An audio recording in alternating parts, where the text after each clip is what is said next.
Amen. Glory be to God, brothers and sisters. I welcome you all to this wonderful Sunday service. Bonsoir tout le monde, mes frères et sœurs, et je vous souhaite la bienvenue dans ce service de ce soir.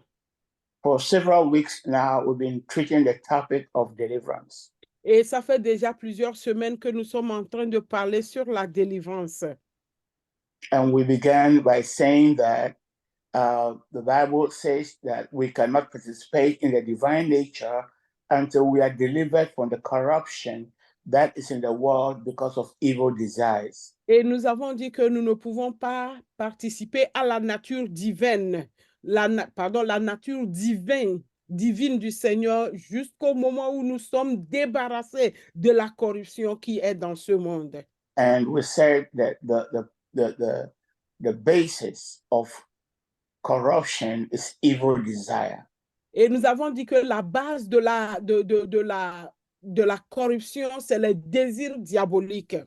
Those desires in our lower soul, those things that Jesus Christ said, that they are the ones that defile our souls, the things inside us that defile our souls. Ces désirs dans notre âme inférieure, ces désirs diaboliques, c'est ça qui sue nos âmes. C'est ça que Jésus dit. Ces désirs-là dans notre âme inférieure, ce sont ces désirs-là qui suent notre âme. And he was telling them that it's not the things that we eat, you put into the mouth, that goes into the stomach, that defile you, but the things that come out, like anger, like fornication, like, theft, adultery, murder, and all the fruits of the flesh, the works of the flesh, they that are inside our lower soul, that come out through our acts and our words. These are the ones that defile us. Donc, ce n'est pas ce que nous mettons dans notre bouche, ce n'est pas ce que nous mangeons qui sue nos âmes, mais c'est ce qui sort de nos bouches, ce qui est les désirs qui sont dans notre âme inférieure. Par exemple, le mensonge, le vol, l'adultère, la prostitution, l'ivrognerie, la gloutonnerie, tous ces actes mauvais qui sont les œuvres de la chair. Ce sont ces choses-là qui suent nos âmes. C'est ça qui vient du dedans de notre cœur. C'est ça qui sort de nous. C'est ces choses-là qui suent nos âmes. And we also said that casting out a demon is not the same as being delivered or delivering that person. Casting out a demon from someone does not mean that that person is delivered. Et nous avons dit que chasser les démons de quelqu'un est différent de la délivrance. Si on chasse les démons d'une personne, cela ne veut pas dire que cette personne est délivrée.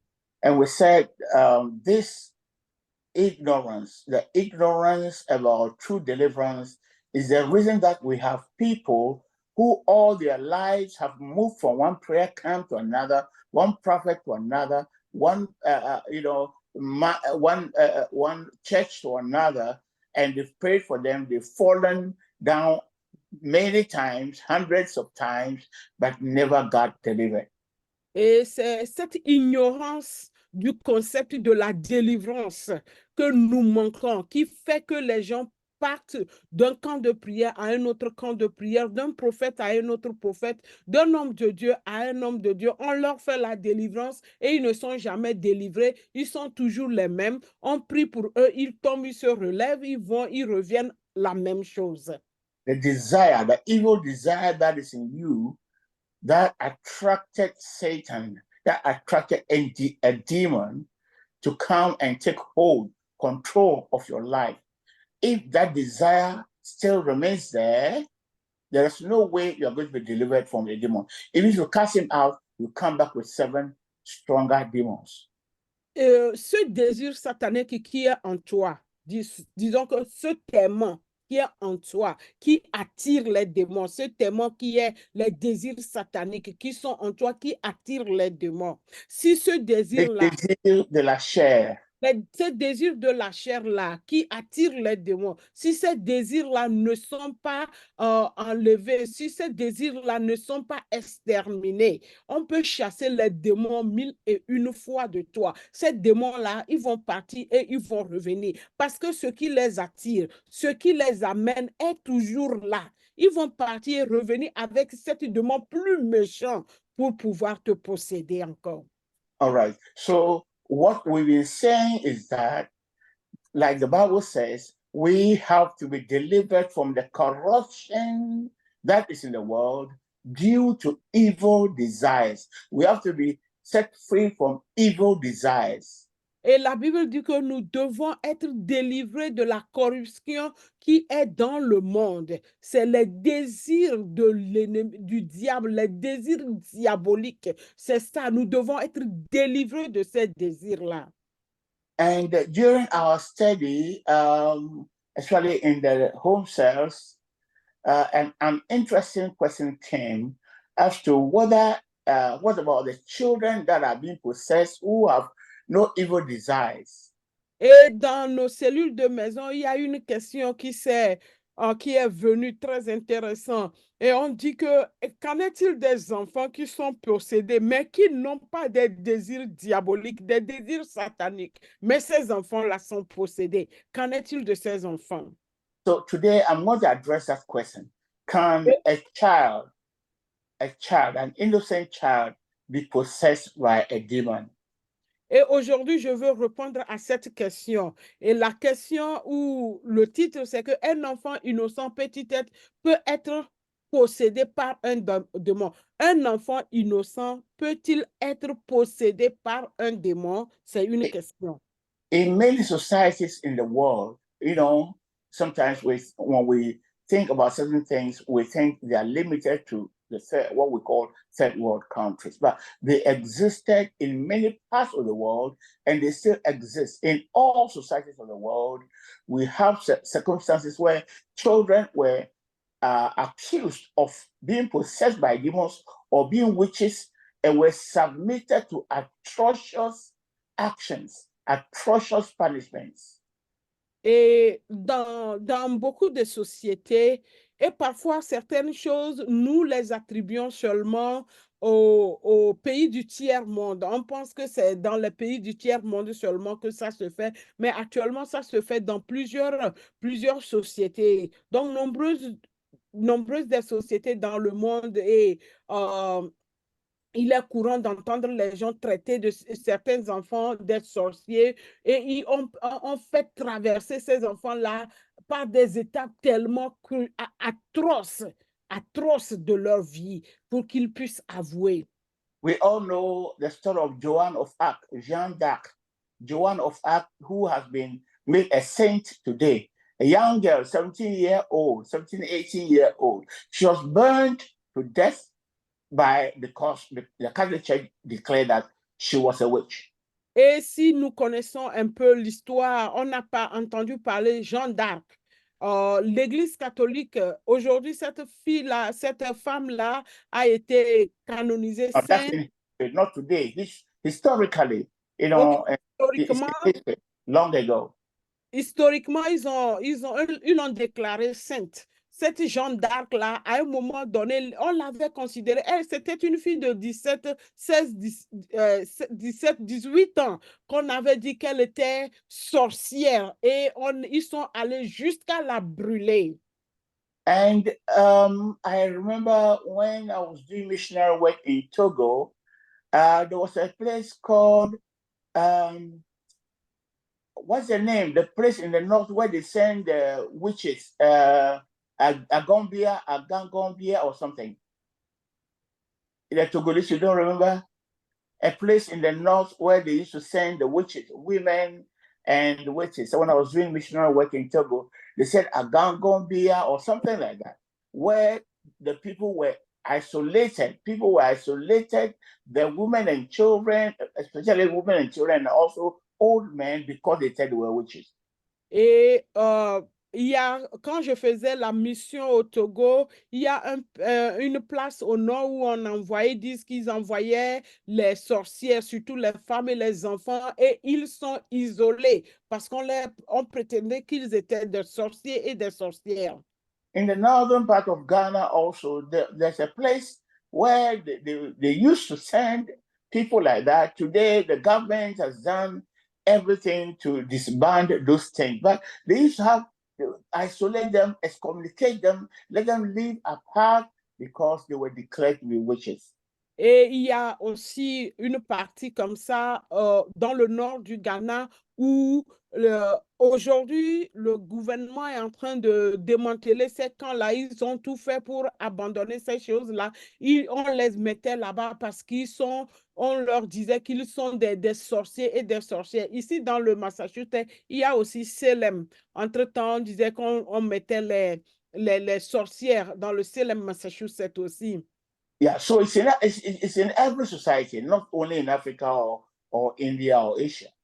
Ce n'est pas seulement en Afrique, en Inde ou en Asie. Il y a tout ça là dans le monde entier où ils vont trouver une raison pour paquer certaines personnes là-bas pour dire qu'elles sont des sorcières.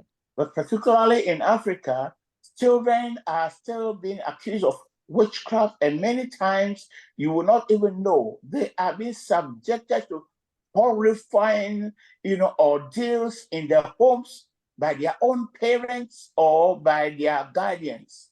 Et spécifiquement en Afrique aujourd'hui, les enfants, il y a beaucoup d'enfants qui subissent vraiment des maltraitances, des atrocités parce qu'ils sont accusés d'être sorciers. Et peut-être c'est leurs parents même qui les maltraitent ou soit les gardiens, les gens sur lesquels ils sont, les maltraitent parce qu'ils prétendent que ces enfants sont des sorciers et des sorcières.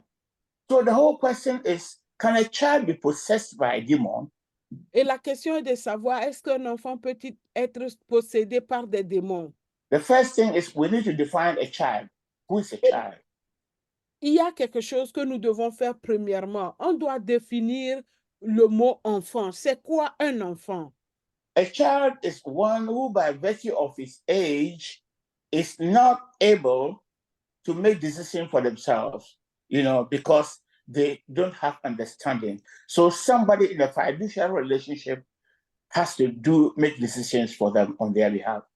Un enfant est une personne qui, en raison de son âge, est incapable de prendre des décisions pour lui-même ou pour elle-même et dépend donc des relations judiciaires pour le faire en son nom. Donc, il attend quelqu'un. Quelqu'un doit prendre des décisions en faveur de cet enfant-là, de cette personne-là qui est incapable de prendre des décisions pour elle-même. So when we're talking about a child, we're talking about somebody who is minor, who is incapable of understanding what they are doing and understanding the consequences and everything surrounding where they live and what they are doing and the consequences of their actions. Donc, on parle d'un enfant, c'est un mineur qui n'a pas cette compréhension, cette capacité de comprendre les conséquences de leurs actes dans le milieu dans lequel ils vivent, tout ce qu'ils font, ce que cela implique. Cette personne n'a pas cette capacité de comprendre tout ça là. C'est ça qu'on appelle un enfant. In Matthew 19:14, Mark 10:13-16, and Luke 18:16, Jesus Christ says the children, the kingdom of heaven belongs to children. Dans Matthieu 19, 14, Marc 10, 13 à 16, Luc 18, 16, Jésus dit que le royaume des cieux appartient aux enfants.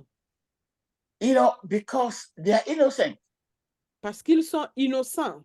They're incapable of sin. Ils sont incapables du péché. Ils sont incapables de faire le péché. That is why we call them innocent. C'est pourquoi on les appelle des innocents. So can such an innocent child be possessed by a demon? Est-ce que ces innocents-là, ces enfants-là peuvent être possédés par un démon? But let us make a difference, in the developmental process. some children develop faster than others. On va mettre une différence entre le développement des enfants. Il y en a qui se développent très vite par rapport à d'autres enfants. There are some children by the age of 7 to 9, they already have an understanding of many things. Par exemple, certains enfants, déjà à l'âge de 7 ans à 9 ans, ils ont une compréhension de tout ce qui les entoure. There are others at the age of 10 years, they are still ignorant. Et il y en a qui auront 10 ans et qui sont toujours ignorants de ce qui se passe dans leur environnement. So we shouldn't class all the children, we shouldn't lump them into one group. On ne va pas mettre tous les enfants dans un seul panier. The most important thing that we should retain is that, the child must be at an age where they can understand their motives, their actions, and the consequences of their actions. They must be at that age in order to be responsible for their actions. Nous devons comprendre que pour un enfant doit être en mesure de comprendre les conséquences de ses actes. Lorsqu'il arrive à l'âge de comprendre les conséquences des actes qu'il pose, là, on peut les considérer comme responsables. So in law, we have the legal principle of incapacity. Et sur le plan juridique, nous avons les principes juridiques de l'incapacité. Knowledge and understanding are important to every law. La connaissance et la compréhension sont importantes pour toute loi. The law of incapacity and the law of contract means that anyone who, it could be a child, or it could be a mad person, it could be a sick person, it could be someone in the hospital dying. When they reach a point where they are no longer able to understand what you are saying and understand what they are doing, then we say they are incapable. They cannot sign a contract, they cannot reach an agreement, and whatever you do is null and void. Quand il s'agit de la loi de la compétence et du contrat, c'est très important. Si une personne malade, un malade mental, malade à l'hôpital, ou une personne quelconque arrivait à un moment où la personne ne peut pas comprendre, n'arrive pas à comprendre ce qu'elle fait, et si cette personne-là, on l'amenait à signer un contrat ou quelque chose, on dit que cela est inadmissible, ou cela est nul et non avenu. On ne prend pas ça en considération. For instance, if you go and sign a contract with a child of 15 years, a 15-year-old child, and you go and you go and sell something to the child, and the child says, okay, I'm going to take this thing from you, and I'll do such a thing for you. You sign a contract, and you give that child your money, a big sum of money, and in the end, that child of 15 years doesn't do it. You cannot take the child to court. That contract null and void. Par exemple, tu vas traiter quelque chose avec un enfant de 15 ans. Un enfant de 15 ans, il te promet, je veux te faire A, B et C. Et toi, tu me donnes cet argent. Et tu acceptes, tu verses de l'argent à l'enfant. Et après tout, cet enfant ne fait pas ce qu'il avait promis de faire. Ça dit, en acceptant, c'est comme vous êtes en train de signer un contrat. Et quand l'enfant-là ne va pas faire ce qu'il a promis de faire, tu ne peux pas amener cet enfant-là devant une juridiction, devant une cour pour qu'on puisse le juger. Parce que ce contrat que tu as signé avec cet enfant-là est nul et non avenu.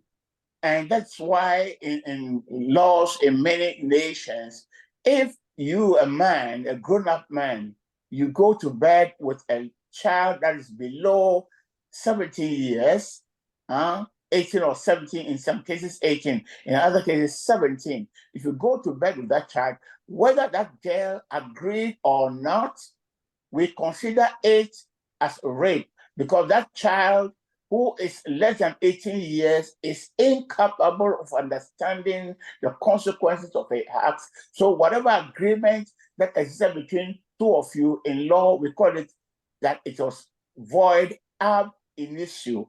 Ab initio means that right from the beginning, when that contract was done, it was void. It never existed.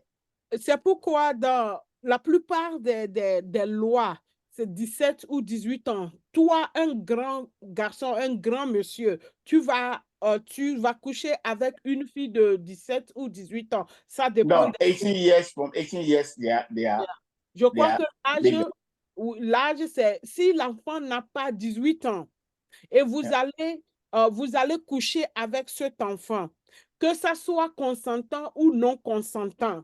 Déjà, dès le début, si même c'est consentant, ce consentement est nul et non avenu parce que l'enfant ne comprend pas les conséquences qui impliquent son acte.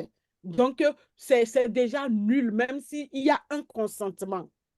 Okay, so there must be knowledge and understanding for anything to be considered a crime. Il doit avoir une connaissance et une compréhension à quoi que ce soit pour pouvoir avoir un consentement. For instance, there's this horrible crime of, a Kenyan guy who caught a Ghanaian young man who was doing his PhD. I think was one of the states in I've forgotten the name. I think Connecticut or something. Yes, and he killed this man and ate his heart and his brain. He was arrested and they took him to court, and finally they realized that this guy was mentally sick. So they said he was incapable of being tried. He could not be tried in court. So they sent him to a mental hospital, even though he had killed somebody and ate his brain and his heart. Il y a une histoire, une affaire vraiment sadique qui s'est produite. Un Kenyan qui a appelé un Ghanéen. C'est entre un Ghanéen et un Kenyan. L'autre faisait son PhD. L'autre a tué l'autre et il a mangé son cerveau, sa cervelle et son cœur. Ça, c'est un crime sadique. On a traduit cet homme-là en justice. Et ils ont constaté ils ont dit que cet homme-là est mentalement incapable. Donc, étant mentalement incapable, on ne peut pas le juger parce qu'il n'est pas compétent pour tenir un jugement. Donc, qu'est-ce qu'ils ont fait? Ils l'ont plutôt envoyé dans un centre des malades mentaux pour le traitement plutôt, malgré ce crime sadique qu'il a commis. So with people, the only thing that is an excuse is when you are a minor, or else ignorance of the law is not an excuse. Et pour les gens, à moins que tu sois mineur, sinon l'ignorance, tu dis que tu ignorais que la loi interdisait ça, ce n'est pas une excuse. On ne va pas t'excuser sur la base de l'ignorance. Okay, à moins que tu es un mineur. Okay, let me take this again. The only exception is when you are incapable. You are in the category of incapacity. That is either a minor or mad or sick, someone who, because of something that is going on in your life, you are not able to understand. That's the only excuse. Je vais reprendre ça. La seule excuse devant la loi, c'est lorsque tu es incapable. Soit tu es mineur, soit tu es mentalement dérangé, ou il y a une condition dans ta vie qui t'empêche de comprendre les conséquences de tes actes ou dans l'environnement que tu es et on te proclame incapable. C'est là la loi peut t'excuser. But if you have the right mind, you can understand, and you are above the age of 18, and you are not sick, you are not mad, and you say, "Oh, I didn't know," that ignorance is not an excuse in law. Et ça dit, si tu as ta capacité mentale et tu as plus que 18 ans ou 18, tu es en dessus de l'âge de la majorité et tu comprends tout et tu fais quelque chose. Tu ne peux pas donner comme raison, oh, moi, je ne savais pas que la loi interdisait ça. Tu n'es pas excusable. On ne peut pas t'excuser. L'ignorance n'est pas une excuse devant la loi. The reason is that if the law admitted ignorance as an excuse, then everybody would plead innocent. Nobody would be charged. Et si la loi acceptait vraiment l'ignorance comme excuse, tout le monde va dire, oh, oh je ne savais pas, je ne connaissais pas que la loi interdisait ça. Alors tout le monde, personne ne sera coupable de ces actes. And because the judges and the lawyers and the legal experts are not able to see the condition of the heart, they are not able to read the mind, they are not omniscient science. That's why we say, okay, whether you are really innocent or not, I can't tell. But what is important is that innocent is not an excuse. You are supposed to know. C'est pourquoi les juges, les avocats, les experts en loi, parce qu'ils ne sont pas omniscients, ils ne peuvent pas voir la condition de ton cœur, disent que nous ne pouvons pas lire ce qui est dans ton cœur. C'est pourquoi l'ignorance n'est pas une excuse devant la loi. Oh, j'ignorais qu'on a dit ceci. Non, ce n'est pas une excuse. But in the law of the divine law of Elohim, ignorance is an excuse. It's an acceptable excuse. Ouais, c'est ça, là, voilà le contraste ici. Mais devant la loi divine de Elohim, l'ignorance est une excuse. Dieu, lui, il accepte l'ignorance comme excuse devant sa juridiction. Why? Because he's omniscient. If you are really innocent, it says within your heart that you really didn't know, and he doesn't hold you responsible. Parce que Dieu est omniscient. Il connaît la condition de ton cœur. Il voit dans ton cœur. Alors là, si vraiment ce que tu as fait là, tu es ignorant, tu ne savais pas que cela ne devait pas se passer, ne devait pas faire comme ça, alors Dieu qui connaît la condition de ton cœur, lui, il va te pardonner. So if a child, let's say a 5-year-old child, your 5-year-old boy or girl, daughter or son in the house, didn't know that maybe there was, she was stretching the hand to take something, a toy or something, and then he didn't know that there was some object, behind there, and it pushed the object and it fell and broke. You would be a wicked person to beat that child because he didn't know. He didn't do it intentionally. OK. On prend un exemple simple. Tu as un enfant de 5-6 ans qui est à la maison. Peut-être tu as déposé son jouet est à côté d'une chose cassable, d'un verre ou d'un pot, quelque chose. Et lui, il ne savait pas que la chose se trouvait là-bas. Il voulait juste son jouet. Cherchant à prendre son jouet là-bas, il fait tomber, il casse la chose, le verre ou le plat ou quelque chose. Il fait tomber ça. Je ne pense pas que tu puisses être sadique à ce point-là pour taper cet enfant jusqu'à la mort parce l'enfant a fait tomber la chose. L'enfant ne savait pas. Lui, ce qu'il voulait, c'est juste son jouet qu'il voulait prendre. Et puis, malheureusement, l'autre chose là est tombée. That is why in Acts chapter 17, Paul says that the things that people did in ignorance, God ignores. C'est pourquoi Paul a dit dans le livre des Actes, chapitre 17, que tout ce que les gens ont fait dans l'ignorance, Dieu ignore, Dieu pardonne. And if you go back to the Old Testament, you will realize that they call something unknown sin. Everywhere they talk of unknown sin, they will add that when it comes to your knowledge, then go and do the sacrifice. If you sin and you didn't know that you sinned, when someone brings it to your attention that you did something wrong, then go and do a sacrifice for that sin.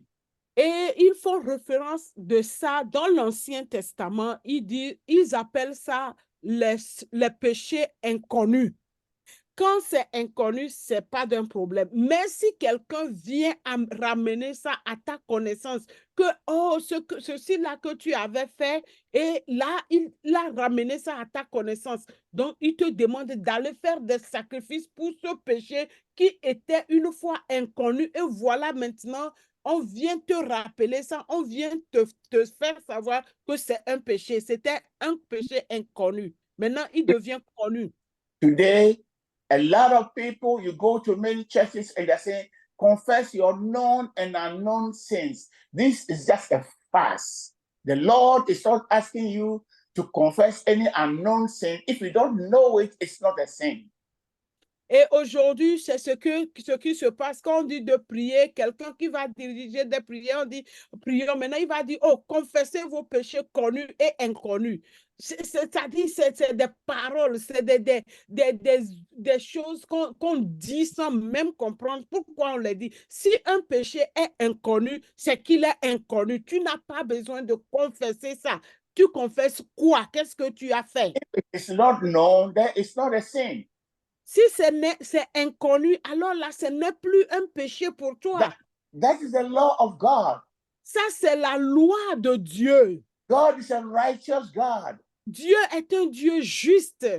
If you didn't know, he says in your heart that you were innocent. You didn't know. It's like a child. Si tu n'as pas connu, tu as fait quelque chose, tu ne sais pas. Dieu connaît, il voit nos cœurs. Tu es innocent. Ça dit, c'est comme un enfant. Dieu ne considère pas ça parce que tu ne sais pas que c'est un péché. But instead of going to confess your theft that you stole, that you fornicated, that you lied, you take the time and say, oh, unknown sins. And we're just playing religion. Tell God what you did, what you understand, and know that it is wrong. Tell God.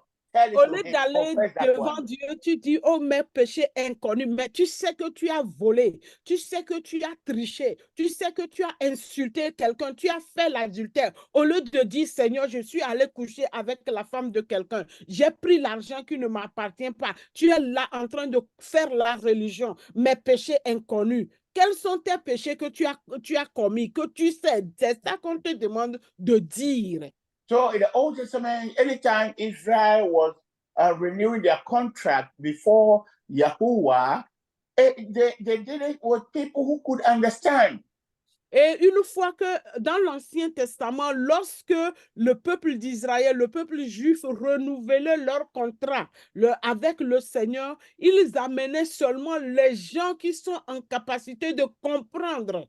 And we have an example in Nehemiah chapter 2, chapter 8, verses 2 to 3. Nehemiah 8, 2 to 3. And it says that on the first day of the 7th month, Israel, the priest, brought the law before the assembly of men, women, and all who could listen with understanding. Verse 3. While he was facing the square in front of the water gate, he read out of it from daybreak until noon, before the men, the women, and those who had understanding. All the people listened attentively to the book of the law. Amen. Et cet exemple de ce qu'on venait de dire dans le livre de Néhémie, chapitre 8, verset 2 à 3. Néhémie 8, verset 2 à 3. Le premier jour du 7e mois, le sacrificateur Esdras apporta la loi à l'assemblée des hommes, des femmes et de tous ceux qui pouvaient écouter avec intelligence. Tandis qu'il faisait face à la place devant la porte de l'eau, il lisait depuis l'aube jusqu'à midi devant les hommes, les femmes et ceux qui pouvaient comprendre. Tout le peuple écoutait attentivement le livre de la loi. You see, this principle is repeated, it's said twice. And the Bible said, at the word of two, everything is confirmed. It's repeated. It's important. All those who could listen and understand, they are the ones who came to renew the contract with Elohim. Not children, not mad people, not sick people, not people who would hear some noise, blah, blah, blah, and would not understand what they are saying. Et ce concept a été répété. Il dit, sur le témoignage de deux, quelque chose est affirmé. Vous voyez, et ça a été répété ici. Quand ils devaient renouveler leur contrat avec Elohim, ils n'amenaient pas n'importe qui. Ils amenaient ceux qui pouvaient comprendre. Ceux qui pouvaient comprendre. On n'amenait pas les fous, on n'amenait pas les enfants, on n'amenait pas les malades, on n'amenait pas les gens qui entendent seulement blablabla, bla, bla, bla. Tout ce qu'on lit, ça ne donne aucun sens pour eux. On ne les amenait pas. Seuls ceux qui pouvaient, avaient la capacité de comprendre d'une manière intelligente, ce sont eux qu'on amenait. Now, so listen to me. A child is not capable of being possessed by a demon unless there is a fiduciary relationship. Someone in fiduciary relationship has created a contract with a demon on behalf of that child. Un enfant, écoutez-moi bien s'il vous plaît, prêtez attention. Un enfant est incapable d'être possédé à moins qu'une personne dans une relation fiduciaire ne s'engage avec les démons en son nom. That's why I took time to explain incapacity. The child is not capable of signing any contract. He's not capable of reaching any agreement with Satan or demon. C'est pourquoi j'ai pris tout mon temps pour expliquer le concept d'incapacité. Un enfant ne peut pas signer un contrat. Un enfant ne peut pas signer un agrément, ne peut pas rentrer dans une transaction contractuelle. Il ne peut pas faire quoi que ce soit avec un démon. The whole universe is ruled by laws. L'univers tout entier est gouverné, est dirigé par les lois. Everything on earth, everything in our lives is governed by laws. Et tout ce qui est dans ce monde, tout ce qui rige nos vies est dirigé par les lois. Il y a les lois qui régissent nos vies. One time Jesus Christ told the Jews that the angels of the children stand before God. They see the face of God every day. The angels of children see the face of the Father every day. Et un jour, Jésus-Christ a dit aux Juifs que les anges des enfants sont constamment devant Dieu. Ils voient la face de Dieu tous les jours. Les anges des enfants. An innocent child is covered by God, whether the parents are Christians or not. An innocent child is covered by what we call the providential government of God. The providential government of God. It means that it's not by their choice. God doesn't rule them by their choices. It's by God's own providence. Et un enfant innocent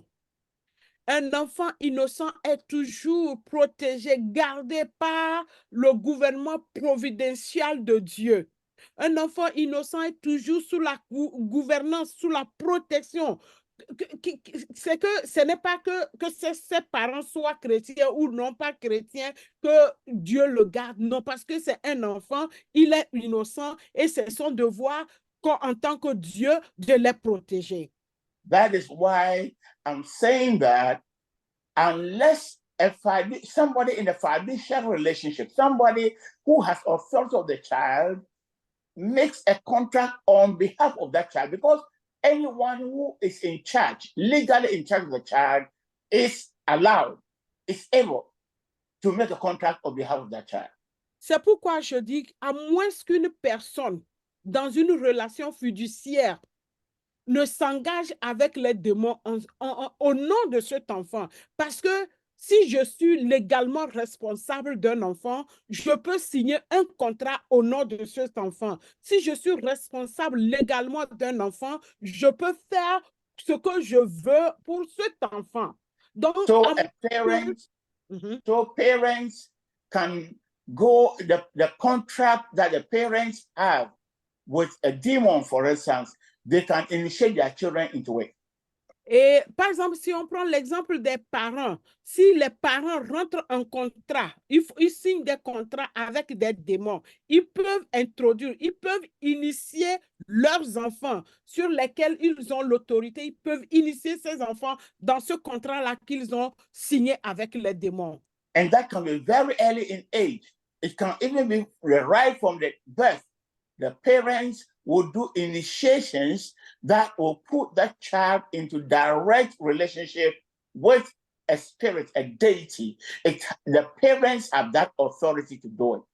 Et ça peut être même dès la naissance, parce que c'est les parents, ils peuvent choisir de confier ces enfants-là à des démons sous l'autorité des divinités ou quoi, même à la naissance, parce qu'ils sont les parents, ils sont les autorités de l'enfant-là, ils ont ce pouvoir-là de confier leur enfant à qui ils veulent.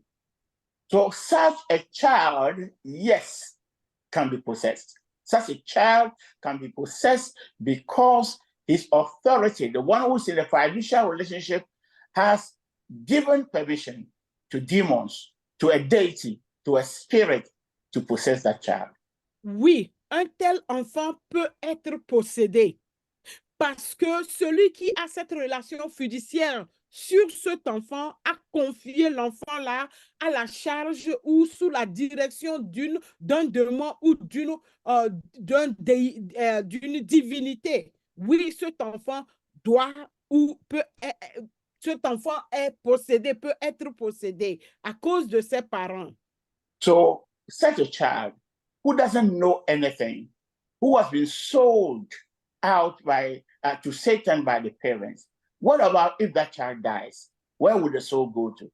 Alors, on va se poser la question, cet enfant qui est innocent, mais dont les parents l'ont mis ou ont fait des contrats avec des démons et cet enfant, ils l'ont mis dedans.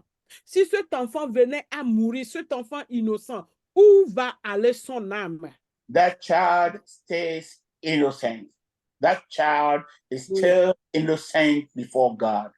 Cet enfant-là reste toujours innocent devant Dieu. Si cet enfant meurt, son âme est innocent, quel que soit ce que ses parents aient pu faire, il est innocent.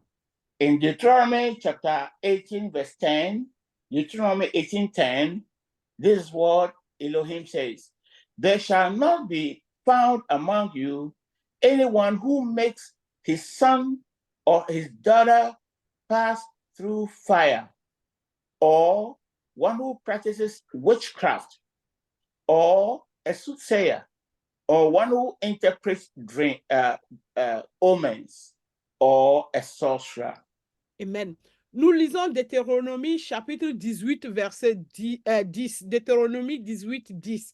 Il ne se trouvera pas parmi vous quelqu'un qui fasse passer son fils ou sa fille par le feu, ou quelqu'un qui pratique la sorcellerie, ou un divin, ou quelqu'un qui interprète les passages, ou un sorcier. When the Bible says that there must not be anyone among you who would make their children to pass through fire, the word pass through, the phrase pass through fire just means use a child as a burnt offering to demons. Et quand la Bible dit, ou le passage que nous venons de lire dit, qu'il fasse passer son enfant par le feu. Oh, can you repeat that, please? I'm saying the phrase pass through fire means burn that child in sacrifice to a demon. OK. On dit passer par le feu, ce qui veut dire sacrifier cet enfant par le feu. Le sacrifier par le feu. And it was a practice in many, many, many nations in the world. C'était quelque chose de très commun. Beaucoup de nations pratiquaient ça. Before Christ came, people would sacrifice the best of their children to demons, to Molech, to Astarte, to all the gods, because they thought that by doing that, they will have the great favor of that God. Avant l'arrivée de Christ, dans plusieurs nations, les gens brûlèrent les enfants, brûlèrent leurs précieux enfants à des divinités, à Molech, à Astraté, à des démons, pensant qu'en donnant leur meilleur enfant à ces démons, à ces puissances démoniaques, ils auront les grâces, les faveurs de ces démons-là, de ces dieux-là. Of course, the priests of Molech, the priests of these gods, told the people, those who came to worship, told them that, yes, this is what is needed. You have to sacrifice a child. And these demons who are wicked, who are, horrible, they gave them those laws and they had to obey. Et effectivement, les prêtres de ces dieux-là, de ces Astartés, de ces Molech et tout ça là, leurs prêtres disaient aux gens, à leurs adorateurs, à ceux qui venaient prier avec eux, oui, il faut donner tes enfants, vous devez sacrifier vos enfants, ce que vous avez de plus cher. C'est ça qu'il faut donner à ces démons méchants, sadiques-là. C'est ce qu'ils recommandaient à leurs adorateurs de faire. And even today, in many parts of Africa, we have human sacrifices where children's heads are being cut. Children are being used for sacrifices to get money, to get wealth. In Ghana, we call something sakawa. Sakawa. People are doing all kinds of things, killing children, killing their own children, slaughtering them, and using them for sacrifices in order to be rich. Aujourd'hui, dans plusieurs parties du continent africain, il y a ces sacrifices humains qui continuent. Et au Ghana, il y a quelque chose qu'on appelle le sakawa, le sacrifice humain. Les gens tuent leurs enfants, les gens sacrifient leurs enfants et ils égorgent leurs enfants pour avoir de l'argent, pour se faire de l'argent. Oui, ce sacrifice humain des enfants continue aujourd'hui. The demons demand it. Do you want money? I can give you money. You have to bring your your dearest child. That's what you have to bring to me. Et les démons le demandent. Tu veux de l'argent? Tu veux devenir riche? Oui, je veux devenir riche. Et qu'est-ce que le démon demande en échange? Je vais te donner l'argent si tu sacrifies l'enfant le plus aimé, l'enfant le plus chéri de la famille. Tu vas avoir ce que tu veux. So what about the souls of these children, innocent children who have been sacrificed by their parents, burned in fire, or they cut off their heads, cut off, use their bodies for rituals? What about their souls? These children remain innocent before God. Qu'en est-il des âmes de ces enfants innocents dont les parents brûlent dans le feu, coupent les têtes, donnent en sacrifice les parties du corps humain pour se faire de l'argent, pour devenir riches? Qu'en est-il de leurs âmes? Oui, leurs âmes restent innocentes et ils sont avec Dieu. Dieu les considère comme des enfants innocents. There must be something belonging to Satan in you for a demon to come and live in you. Il doit avoir quelque chose qui appartient à Satan, qui est son aimant, qui va l'attirer, qui va attirer ce démon-là pour venir habiter en toi.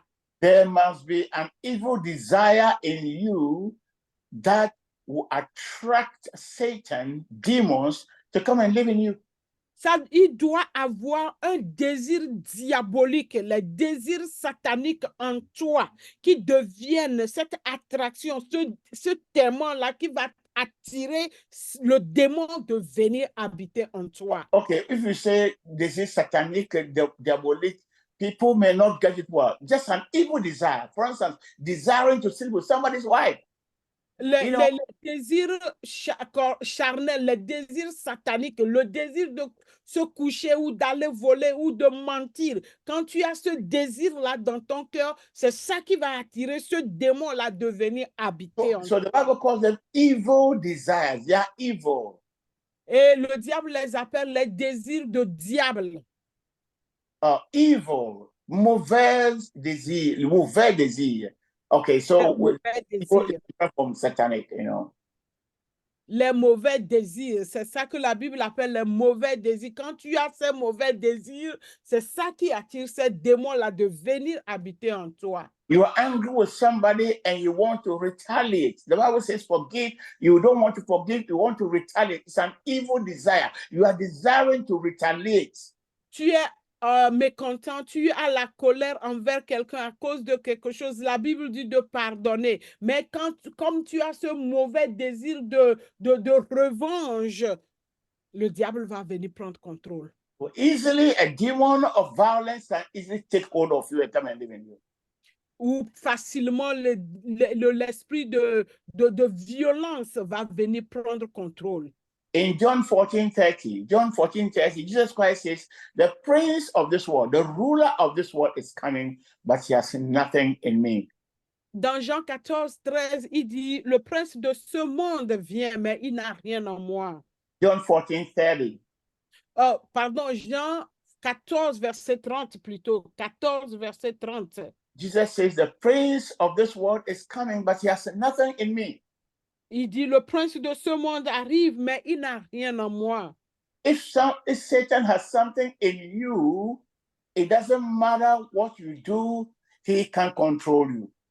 Si Satan, il a quelque chose qui lui appartient en toi, tu as quelque chose de Satan, ça ne dépend n'importe quoi tu feras, il va te contrôler. So the moment a child understands their motives and understand the consequences of their action, from that point, it doesn't matter the age, from that point, that child becomes responsible before God. Si l'enfant comprend ses motifs et il comprend les conséquences de ses actes, au moment où il peut comprendre, faire cette différence-là, n'importe quel âge, s'il arrive à comprendre, alors là, il est responsable. So before human laws, we say the child must be 18. But before God's law, it doesn't matter the age. What is important, that child has gotten to a point where they understand the motives, what they are thinking, what they want to do. They understand it. They understand the consequences, and they know it's right and wrong, right or wrong, and they choose to go and do it. The moment a child reaches that stage, God holds that child responsible, and that child can be possessed whether or not the parents initiate them. Vous voyez ici, c'est un peu devant la loi humaine, il faut que l'enfant soit 18 ans pour qu'on puisse lui traiter de capable. Alors, mais c'est le contraire devant Dieu. Lorsque tu peux comprendre les motifs pour lesquels tu fais ce que tu fais et tu vas comprendre les conséquences de tes actes, quel que soit ton âge, que tu aies 18 ans ou plus que 18 ans, un enfant, Dieu va il n'y a plus d'enfants là-bas, Dieu va te tenir responsable parce que tu sais, tu connais le vrai du faux, tu connais ta droite de ta gauche. Alors là, Dieu va tenir cet enfant pour responsable. Que ce soit les parents qui ont initié quoi que ce soit ou que ce soit lui qui ait initié quoi que ce soit, dans cette situation, cet enfant qui comprend ces deux choses-là est tenu responsable par Dieu. Even if the children, the initiation was done by the parents, the moment the child reaches the age of understanding, knowing right and wrong, that child can choose to come out of that contract that was signed by the parents. If he chooses to stay in, then he owns it now. It becomes his contract. Et lorsque cet enfant, quel que soit l'âge qu'il a, et il arrive à cette compréhension, cet enfant doit décider, il peut décider de sortir de ce contrat sous lequel ses parents l'avaient mise. Parce que maintenant, il comprend. Il sait le bien du mal. Alors, s'il comprend ça et il choisit de ne pas sortir, de ne pas résilier ce contrat qui a été fait par ses parents en son nom et il reste dedans, alors ça devient sa responsabilité parce qu'il a compris. mais il n'a pas fait le choix de sortir, de résilier le contrat. Alors, il est responsable. So the contract that was signed by the parent becomes the child's contract because it becomes, he's taken over the contract. It becomes his own, and he's responsible for his choices. Alors, ce contrat qui était signé par ses parents pour lui devient son contrat. Il est responsable de ça parce qu'il comprend la portée de ce contrat et il a choisi de rester. Ça devient. That is why parents have the responsibility to teach their children the word of God, to teach their children the moral law of God, right and wrong. Right from infancy, we need to teach our children to choose right, the law of God, what God demands, what Christ demands. We need to teach them right from infancy until they can understand. We keep repeating it until they can understand. C'est pourquoi les parents ont la responsabilité d'enseigner les lois morales de Dieu à leurs enfants dès le bas âge pour qu'ils puissent comprendre le mauvais et le bien. Ça, c'est la responsabilité des parents de leur enseigner ça. In Deuteronomy chapter 6, verses 4 to 10, God, Elohim told the children of Israel, this law, this commandments, you shall teach them to your children when you are sitting, when you are walking on the way, when you're going to sleep. Write it on the objects in the house so that the child will see it everywhere. And from generation to generation, keep teaching your children. And that's how the people of Israel did. That's how they did. What's the verse again? Deuteronomy 6, 4 to 10. Dans Deutéronomie 6, 4 à 10, Elohim nous dit d'enseigner la loi de l'Éternel aux enfants, de les écrire partout, depuis leurs enfances, et pour qu'ils puissent garder ça. J'ai juste paraphrasé. Vous pouvez lire ça. Le Deutéronome chapitre 6, verset 4 à 10, c'est la recommandation que Elohim nous donne vis-à-vis de nos enfants. The purpose of discipleship is to get what belongs to Satan out of our hearts so that we can acquire the character of Christ. Et l'objectif de disciple-là, c'est de I think I lost you. To take out whatever belongs to Satan. OK, d'enlever ce qui est de Satan en nous pour nous inculquer ce qui est de Christ. That is what discipleship is all about. C'est ça l'objectif du disciple-là. Take away Egypt, that desire of Egypt that wants you to, makes you want to go back to Egypt. Take it away for you to acquire a desire of Christ. How the character of Christ. Le disciple-là, c'est de prendre ce désir d'Égypte en toi, ce désir qui t'amène à retourner en Égypte, de le faire sortir. C'est l'objectif du disciple-là. On le fait sortir et on amène les désirs de Christ. On te remet les désirs de Christ dans ton cœur plutôt. Everyone in the world, we all had the character of Satan. All people had the character of Satan because it was taught from generation to generation, passed on. We learn from our parents. We learn language from our parents. We learn behavior from our parents, from our peers in school, the books we read, the films we watch. We learn all these things. And before we met Christ, we all had the character of Satan.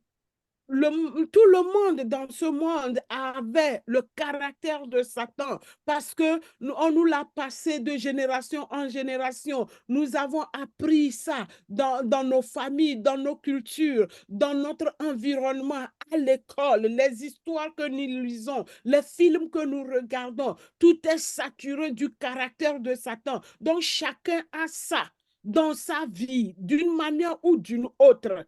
Alors, c'est ça qu'il faut sortir. When we come to Christ and we hear the gospel and we receive Christ, it is now time for us to be discipled, gradually taking out the character of Satan, what the Bible calls the works of the flesh, Galatians chapter 5, verse 19. All those things are taking them out of your heart one by one by the word of God and the power of the Holy Spirit. Et c'est pourquoi lorsque nous venons à accepter le Seigneur comme notre Seigneur, Jésus comme notre Seigneur et Sauveur, nous devons suivre le disciple-là. Nous devons apprendre au pied de Christ pour que ces caractères, ce caractère charnel dont Galates 5,19 a parlé puisse être remplacé par le caractère de Christ.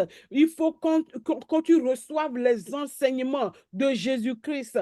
Et un à un, ces écailles-là tombent. Un à un, ces comportements-là, ces comportements charnels-là quittent ta vie pour que la nature divine de Christ, la nature de Christ prenne contrôle de ta vie plutôt. You can be a pastor, an apostle, or whatever, and you have anger in you. You have unforgiveness in you. You have lust in you. Nobody sees it. It's inside the heart. Your heart is defiled, and the devil can take control of you. Tu peux être un apôtre, un pasteur, quoi que ce soit que tu sois, tu as la colère en toi, tu as l'adultère en toi, tu as la convoitise. Tout ça là, c'est à l'intérieur de ton cœur. Personne ne voit, mais sache que ton cœur est souillé. I was a pastor for 13 years and I didn't understand these things. I was just like everybody else. I thought I was very righteous. I thought I was great. Many people regarded me as a very, very, very upright man of God. But today I know that I wasn't converted yet. I wasn't truly converted. Pour 13 ans, j'étais pasteur. Pour 13 ans, je ne connaissais pas ces vérités que je connais maintenant. Et les gens me regardaient comme un saint. Les gens me regardaient comme un modèle. Je pensais que j'étais vraiment droit, juste devant Dieu. Mais aujourd'hui que je comprends, je vois, je retourne, je dis, ah, je n'étais même pas encore converti. The fact that I wasn't fornicating and I wasn't fighting, I wasn't insulting, I wasn't those things, people will look at the outside and think you are right. But what is inside your heart? You are not fornicating, but you are burning with desire for somebody else. You are not killing, but there's anger in your heart, there's revenge in your heart. Those are the things that are telling you that if they are in you, you can go from one place to another for all the kinds of deliverances and anointing oil. You will never get delivered. C'est ça, oui. Extérieurement, il était vrai, je ne forniquais pas, je ne volais pas, je n'allais pas me quereller. Oui, et puis les gens regardent l'extérieur parce que je ne faisais pas ça, mais dans mon cœur, je convoitais la femme je convoitais une fille, je convoitais une femme. Dans mon cœur, j'avais de la colère. Dans mon cœur, j'avais de la convoitise. Et c'est ces choses intérieures-là qui suivent nos âmes. Et ça, c'est ça. Si tu as encore ces choses-là dans ton cœur, extérieurement, tu peux ne pas faire l'acte, mais intérieurement, tu es rempli de ces choses-là. Tu peux aller de lieu en lieu, de camp de prière en camp de prière, de prophète en prophète. Tu ne seras jamais délivré. If you claim to be a Christian, you have impatience, anger, intolerance, you can say anything from your mouth. You are quickly agitated, and you see, Satan can easily take hold of you to make you do something before you even know that you've done it. Et si tu es chrétien, tu es impatient, tu es tous ces uns-là, le diable va profiter de ça là pour t'utiliser à ce que tu fasses quelque chose avant que tu ne te rendes même compte que tu l'as fait. When there's pride in you, pride is in you, and anger.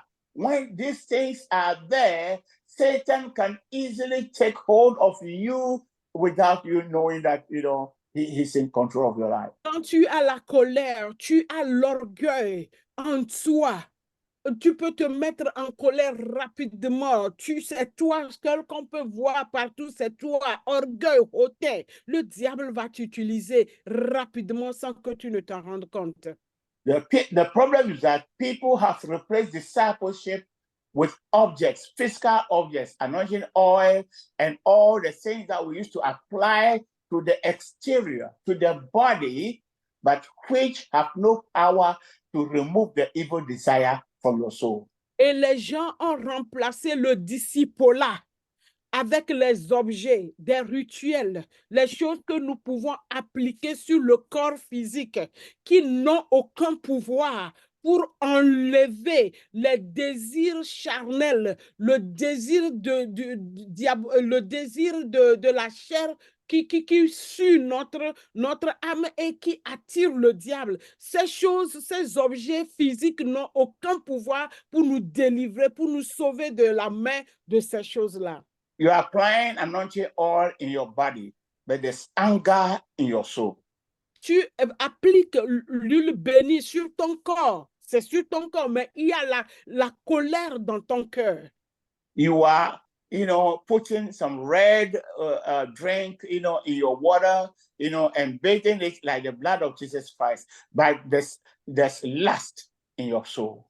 Tu mets quelque chose rouge, peut-être en substitut du sang de Jésus dans ton eau, tu te laves et le sel, tu te laves, mais il y a la convoitise. Ça, tu te laves physiquement, mais la convoitise est là dans ton cœur.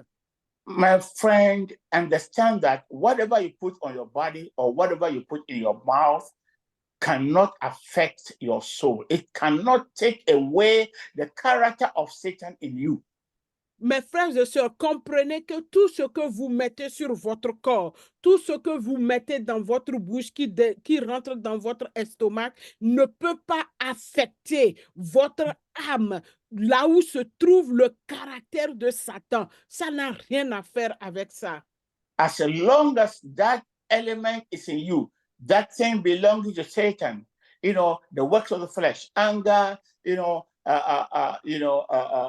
drunkenness, murder, revenge, lust, all those elements that Christ named, even in Luke chapter 7, Christ named them. As long as those things are within, there is nothing that any person called, quote unquote, man of God will sell to you and you apply to your home or your body that can remove that thing. The only thing that can remove the character of Satan is discipleship by the words of Christ.